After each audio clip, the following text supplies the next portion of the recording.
Satan uses lies and propaganda to try to move the people of God away from their trust and confidence in the Lord. In the days of Hezekiah, the Assyrian army came up against Jerusalem to besiege it. Now, they had besieged cities and countries all around them, and now they come to Jerusalem. And the king had sent his representative, the Rabshakeh. And it says in verse 7, the Rabshakeh speaks to the people. Hezekiah is not there. He'd sent his representatives to address him. He says, "But if thou say to me, we trust in the Lord our God, is it not he whose high places and whose altars Hezekiah hath taken away, and said to Judah and to Jerusalem, you shall worship before this altar?" You see, this is what Satan does. Satan tells lies, and he tries to get people confused. And so what this representative of Assyria is saying is, he says, Hezekiah has torn down all these altars. So if you say you trust the Lord, how are you going to pray to him? You don't even have your altars anymore. Well, we know that that's not the truth.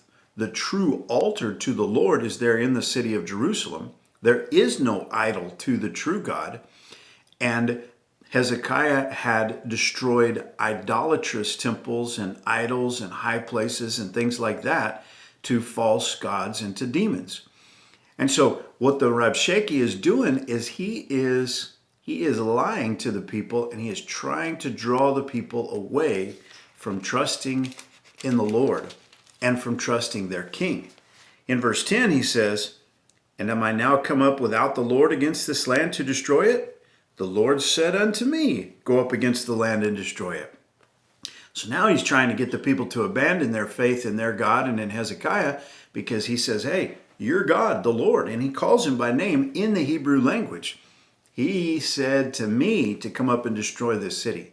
So now he's claiming that God himself has led him to do this. Obviously a lie, because it's not going to be successful, but we know the rest of the story here. But the people, once again, he's trying to confuse them. And then in verse 13, then Rabshakeh stood and cried with a loud voice in the Jews' language and said, "Hear ye the words of the great king, the king of Assyria. Thus saith the king, let not Hezekiah deceive you, for he shall not be able to deliver you." So now he's just directly saying that their king is lying to them, that he's trying to deceive them, and that instead of trusting in their king and instead of trusting in their God, that they should trust in him. And he's trying to cause confusion in the city. He's trying to get people to go over to the side of the Assyrians. And in the midst of each one of these things that he's saying, he's making them promises. He says, I'll give you thousands of horses to ride on. I'm going to take you and I'm going to let you stay in your own house until it's time. And then I'm going to move you to another country. And it's even better than this country. So he's making them all these promises. Well, all of them are empty. All of them are lies.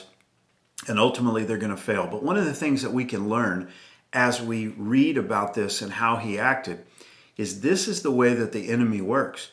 He uses propaganda and lies and deceit to try to draw the people of God away from faith in the one true God. And, you know, it's why for you and I, it's so absolutely essential and important that we know God, that we have a relationship with Jesus Christ, and that we know his word.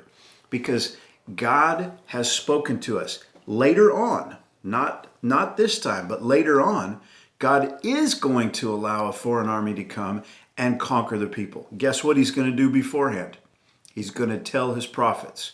The prophets are going to say, don't fight them, surrender and go, because you're being sent into exile as a chastisement. The people aren't going to believe that, and it's going to cost them dearly. And so God's going to tell his people up front what he's going to do. Well, here it is, folks. God has spoken to us. He's given us his word. You and I, we desperately need to trust in the word of God. Faith comes by hearing, and hearing by the word of God. And so I just want to encourage you today. One of the things we need to know is how the enemy works. We also need to know how our God works. And our God is faithful. And you can trust Jesus. God bless you. Have a great day.